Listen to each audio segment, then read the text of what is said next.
అండి. నమస్తే.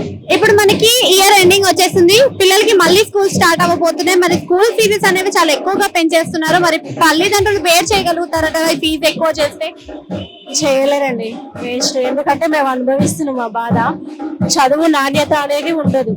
ఇంకొకటి ఏంటంటే ఫీజులు ఎక్కువ పెరుగుతున్నాయి, బుక్స్ ఎక్కువ పెరుగుతున్నాయి. ఫీజులు కడితేనే వాళ్ళకి ఎగ్జామ్స్ అనేవి రాపిస్తున్నారు. టర్మ్ ఫీజుకి మేము హాల్ టికెట్ ఇయ్యము, మీరు వచ్చి ఫీజు క్లియర్ చేస్తేనే మేము ఇస్తాము, లేదంటే లేదు అని చెప్పేసి అంటున్నారు. అంటే ఇప్పుడు నర్సరీ, ఎల్కేజీ, యూకేజీ వాళ్ళకే లాక్స్ లలో చూసుకుంటున్నారు ఫీజెస్ అని స్కూల్ ని బట్టి. మరి ఈ విధంగా వసూలు చేస్తుంటే మరి వాళ్ళ డిగ్రీకి కానీ ఇంకా పొజిషన్ కి వెళ్ళాలి అంటే మరి ఇంకెంత వరకు పెట్టాల్సి ఉంటుంది అంటారు? ఇంకేం చేస్తాం, మన దురదృష్టం అనుకోవాలి. పిల్లలు మంచిగా చదవాలనే కోరిక ఉంటది, దాని వలన మేము ఇదవుతున్నాం. అట్లా గవర్నమెంట్ స్కూల్స్ ఏమైనా ఇప్పుడు ఎదిగే అవకాశం ఉందంటారా మరి దీంతో?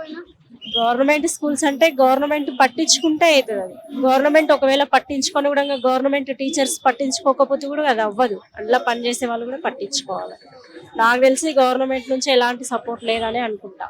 అంటే అవుతుంది, బట్ ప్రైవేట్ లో ఉన్నంత ప్రైవేట్కి వెళ్తే ఏమి ఇంగ్లీష్ మాట్లాడతారని ఒక హోపు. ఇప్పుడు గవర్నమెంట్ స్కూల్లో ఇంగ్లీష్ మీడియం, తెలుగు మీడియం రెండు ఉన్నాయి కదా మేడం? ఉన్నాయి కానీ ఎక్కడ ఆచరణ అనేది లేదు.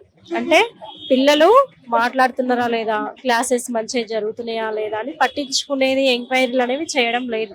మెయిన్ అది న్యూస్లలో చూస్తున్నాం కదా మేడం, ఫుడ్ అవన్నీ కలుషితం అవ్వడం, చనిపోవడం, ఎవరు పట్టించుకోరు. ఎన్ని ప్రభుత్వాలు మారినా అంతే.